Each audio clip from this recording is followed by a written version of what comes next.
What's up, Skullbells TV? We're going to take a quick trip to LA so Coach Chrissy can show you how to do stomach vacuums. Then for bodybuilders, you can stick around to the end and we'll incorporate it into posing. All right, here we have stomach vacuums.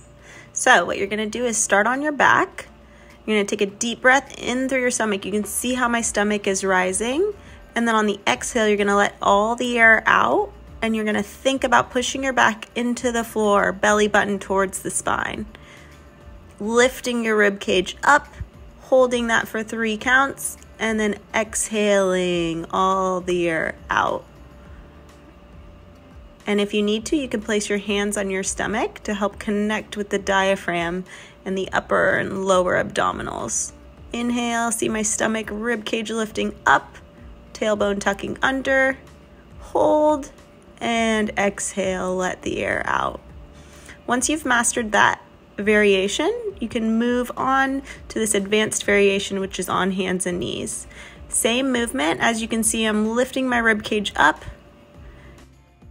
And as I exhale the air out, I'm tucking the pelvis, trying to get my belly button towards my spine. So I inhale, let my stomach go. Still thinking about lifting the rib cage.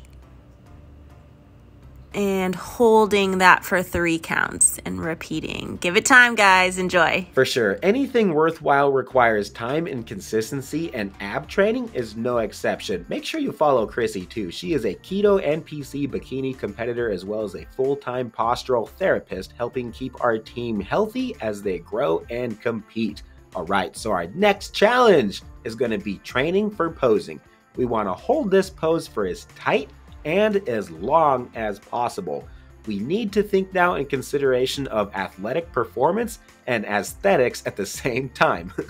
Not an easy task, but you can do this. I have faith in you. So you're going to hold this pose for as long as you possibly can, taking only the shortest, quickest breaths that are minimally required to hold this pose. Bodybuilding competitions call for athletes to be able to display a narrow waist in all poses in all categories. Many classic era poses, such as the archer pose, look wonderful with a standing vacuum, so it's a great pose to get down all around. Training the transversus abdominis also isometrically with stomach vacuums will give you the abdominal control and conditioning to be able to hit and maintain all other ab poses. Again, think about consciously bringing your belly button back to your spine as you exhale. Think about having a string attached to your belly button and like it goes through your body and out the back of your spine. Think of that cord being pulled as tight as possible.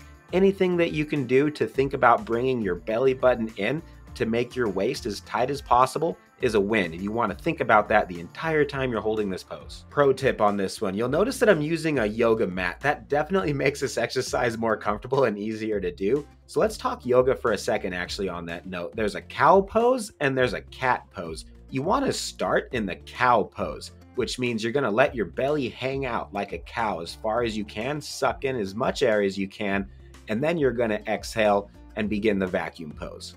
That'll give you a running start with your breath work to be able to hold the vacuum pose for as long as you possibly can. So you're hopefully planning ahead right now and realizing that this exercise is definitely a lot easier done on an empty stomach. The worst thing you can do is have a big meal right before you try doing stomach vacuums. If you can only make it 10 seconds to start, that's totally okay. You gotta start somewhere. As you practice, you will build your lung capacity and strengthen your transversus abdominis, and you'll work your way up to 30 seconds in no time, promise. Once you can hold it for 30 seconds, you are better off than what most competitive bodybuilders can do on stage, so you'll have an extra edge when it's your turn to step on stage. That's it for this one, everybody. Keep it locked into Skullbells TV for all your hypertrophy training needs. I'm going to leave you with Galatians 6:9. So we must not get tired of doing good, for we will reap at the proper time if we don't give up.